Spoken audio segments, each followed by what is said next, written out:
Darren, well, welcome home for your pre-season break. Just give us a rundown of what you've been doing since you've been back in Cape Town.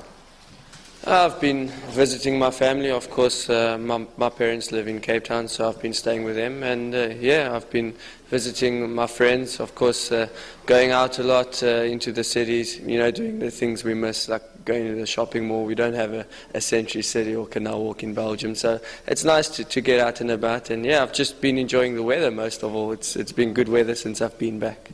And what's it been like in the last few months of Belgium, just finishing off the season, a successful one for yourself? Tell us about the prize giving and just the reception after the season. Oh, well, it's been good. I mean, throughout the season I've been working hard. I think I've had a decent season. And I think it showed at the end of the season in the last game when I got the award. Of course, it's been great. The fans have been really happy with my performances. The coaches have been happy, and it's good when everyone's happy about it. So it's been a lot of hard work and a lot of fighting to get into the team. But at the end, it always pays off when you play the games and when you get noticed and you get the ratings you want. And it's been a good season overall. What can you tell us about just what you've learned since you left South Africa in terms of your own improvement, your own game, and how's Europe helped you to improve?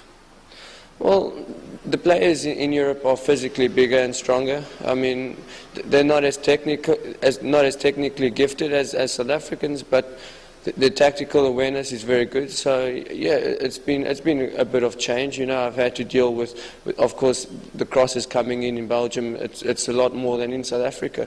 So luckily for me, it's been one of my strongest points. It's been crosses. So dealing with that, it's been good. But of course, getting to the physical standard of them, I've picked that up. I've brought my level up with that. So it's been some changes, but it's good changes, and of course it improves my all-round game. Standard of strikers, I mean, how much more testing is it in terms of just the amount of action you're called into in a typical league game compared to the PSL, where we know there's not always the most accurate shooting, but often the game is end-to-end in the PSL. So how much busier are you? How different is it? Well, there's a lot more action in the midfield in the Belgian league. It's not as end-to-end as in South Africa, but when they do get more than 8 times out of 10, the shot's always on target. So in the end, you are normally busier in a game than I would say in South Africa.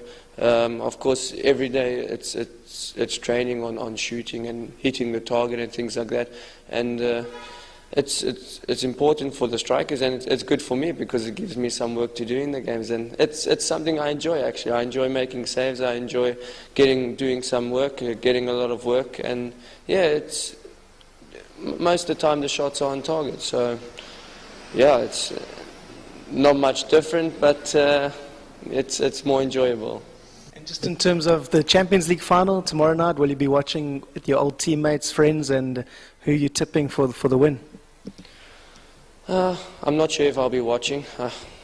I probably would be watching. Of course, it's the Champions League final, but I think Bayern Munich will win. It should be a Bayern Munich win. Nedbank Cup, Kaizer Chiefs, SuperSport United. Any tips there? It's a difficult one. I think Chiefs have been good all season. I mean, I haven't watched a lot of the football, but of course, where they are when they won the league. They must have been doing well, and we all know SuperSport's a good team, and they can have the good days also. So it will be a tough one, but I would say SuperSport win. I would go for SuperSport win.